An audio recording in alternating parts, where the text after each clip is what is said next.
Hello folks, I'm Eagle Spitz. I'm punk poet, pissed off today. My laptop's just broke and we're running this festival, so we're a bit screwed, but I'm on my Kindle. So we'll kick off then. ATOS Death Squad went on the attack, killing the disabled, no holding back. One-legged squaddies are mentally ill, the blind and the lame, their contract to fill. We must save money, let's rob the poor. The anti-Robin Hood, their cries they ignored. Their rulers have 5 homes, the poor they have none. War on the disabled, the war has begun. Well, we're all minorities, gang up and fight back. Don't lie down, get out your sack. Yes, I are strong, but good it'll win. I'm not a Democrat, but they weren't voted in. So despite my disabilities, the fact I can't see, and although there are no jobs, there is one for me. I'll be the driver of a large HGV, and I'll pedal to metal, I'll whistle and sing, I'll ram it through Parliament and flatten the thing. I'll ignore their shouts, their cries and their pleas. I'll be the antidote to this country's disease. 'Cause it's not the disabled that got in hock, it's the greedy bastards, the ones at the top. This one's slightly more gentle. We create sensitivity to protect us from sex, but we cannot create medication without side effects. Multinationals try to run our world and treat it like a toy, set up business in a 2/3 world where slaves they employ, where you can't take morals out of politics, you can't light fires without sticks, you can't stuff yourself on caviar and hate without being violently sick. The diet and industry needs fat people, the war machine needs its fuel. You can buy drinks which don't quench your thirst. Through knowledge you become a fool. The Republic preached eugenics, yet these men should rule. Empiricism, logic or faith, we don't stand alone, we fall. Spin a tale 1,000,000 times and next it might be heads. You might not have a future, tomorrow you might be dead. And I might sound cynical, yeah, but I am a thirsty man, and I might want to drink something else with that Coca-Cola on the can.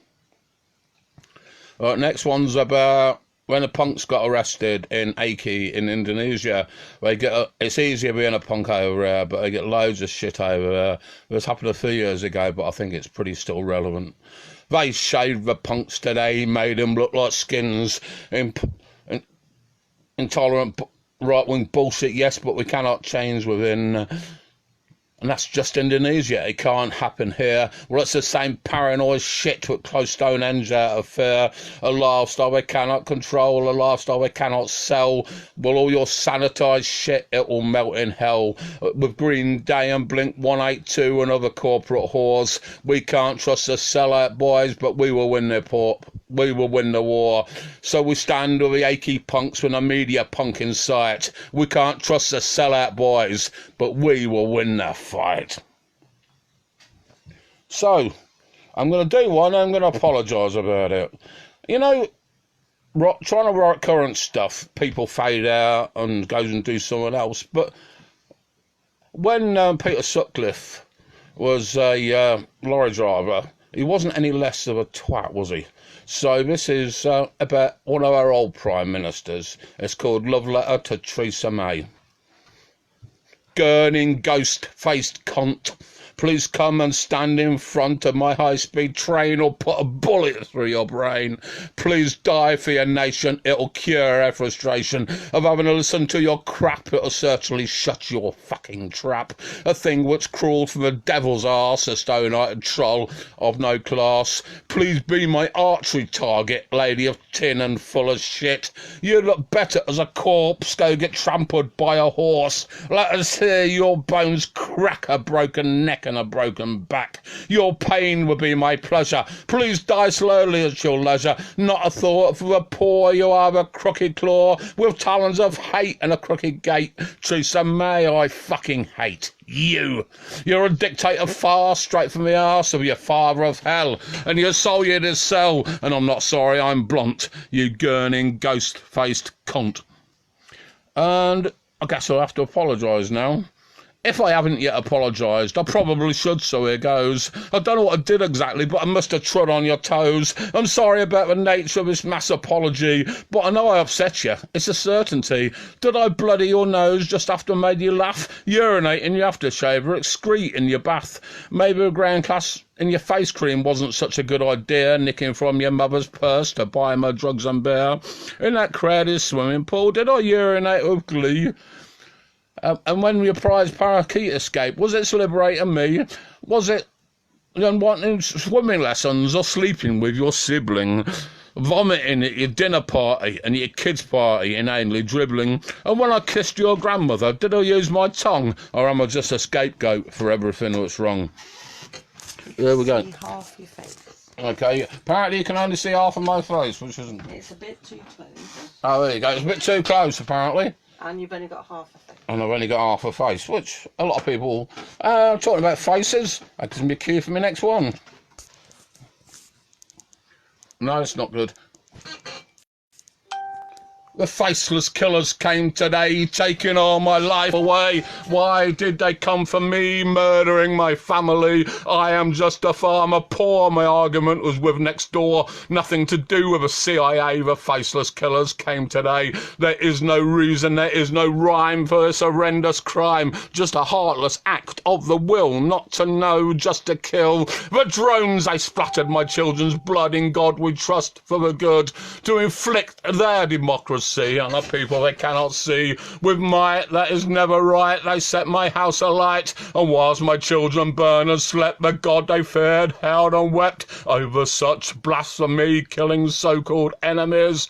So now we live in times of drones, where faceless killers take our homes, as accurate as a blind man's stick, and in our streets the blood runs thick. The children's screams are not heard by the deadly hummingbird, and as X marks a deadly spot, families now decay and rot. The killing of the innocent by the mosquitoes which were sent by the murderous CIA to kill our youngsters whilst at play. And I may not be of their clan, but I'm certainly not the Taliban, the omnipresent demonic god stalking our neighbourhood. No a chance to fight. Just man, woman, child alike.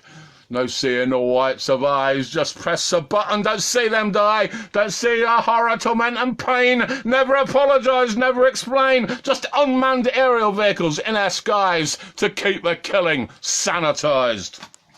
Woo! Right, this is a bit a more gentle one, really.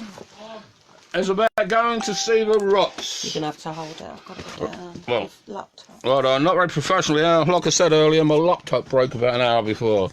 While I'd had a few pints at lunchtime when I was only 16, I was off to see the ruts and I was feeling keen. I was catching my train to Cambridge. The booze had hit my brain. I dropped my bloody ticket right under the bloody train. A guard was feeling kindly. He climbed on the track. I was most undeserving, but I got my ticket back. I boarded my train in Peterborough, but didn't get very far. I was feeling pissed and hungry, so I went to a buffet car. I ordered a hamburger, but hamburgers they do not sell. If they were lying, I swear I could not tell. So I was feeling lost, I needed some hot food. Never mind the cost, I was hungry, pissed and rude. My next move might sound illogical, or some kind of bizarre joke. I went and got a fire extinguisher, and the buffet staff got a soak. The security babe was summoned, the guards came after me. I could run fast in those days. I locked the lavatory. As the guards tried to get in, I opened the window and got out.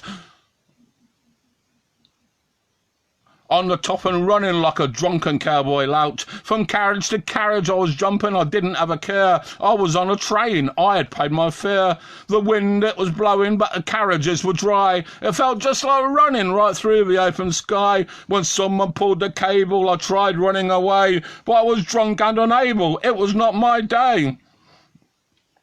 The police arrived pretty quickly, at least it seemed to me. I was arrested and handcuffed and soon in custody. I was charged with abusive language to disturb the peace. Not very fitting really, but I understand the police had to charge me with something. And this is what I chose as I sat in my cells in my scruffy punk rock clothes. After a few hours, my parents came to collect their teenage hooligan to desiring to wring my neck. I explained on the way home, but it was not my fault. I'd lost some glasses out a window and the train would not halt. A few months later, when I was up in court, the truth it came out. Father was looking fraught. Fraught is an understatement. Steam came up from his head. At least it wasn't mother, else at 16 I'd be dead.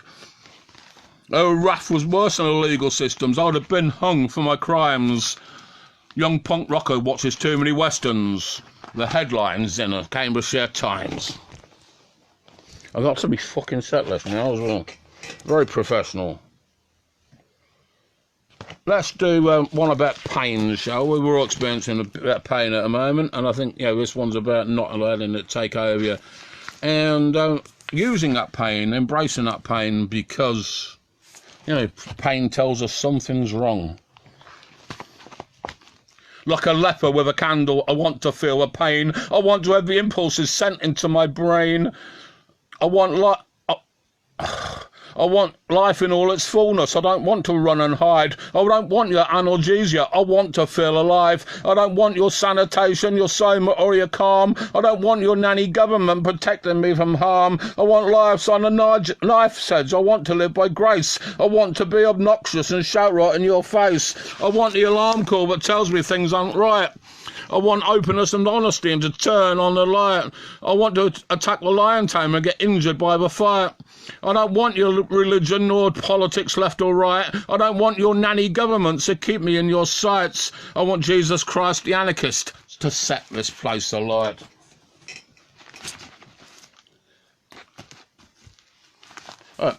This one goes out to all the old punk bands who sold out, bastards.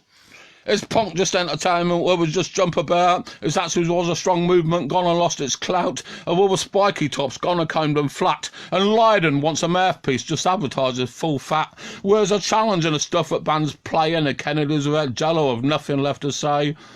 Are punks like their hippies, working banks from 9 till 5? Watch countless soap operas and get drunk on Friday night? Was a mansion in Epping Forest who claimed to shine a light, but I agree with special duties. Crass were fucking shite. Yeah, let's kill some of those fucking sacred cows, shall we? Right. I'm going to finish with this one. It's about hope. We've had pain, hope. Hope we haven't had to despair. Was a glimmer in the margins and the edges there is hope when Babylon the Great has gone up in smoke, when the state has been broken and the bombs have been dropped. The ones... I'm going to fucking start again. I'm so rusty because we've been concentrating on a band for the past couple of years. Was a glimmer in the margins and the edges there is hope when Babylon the Great has gone up in smoke, when the state has been broken and the bombs have been dropped, the head of state has finally been chopped. The ones forced on the outside have learnt to love and care, when it's the spirit of community, not the spirit of fear. We'll see love in her brothers, a face of God in her sisters, a soothing cream for her burns and balm for her blisters. The same spirit within us, and be of one mind, no longer violent but gentle and kind, no more vultures pecking and tearing our flesh, but children and kittens and food which is fresh. There'll be embraces and kisses, there'll be strawberries and cream. At the end of our nightmare, we'll realise our dream. Thank you very much. Bye-bye.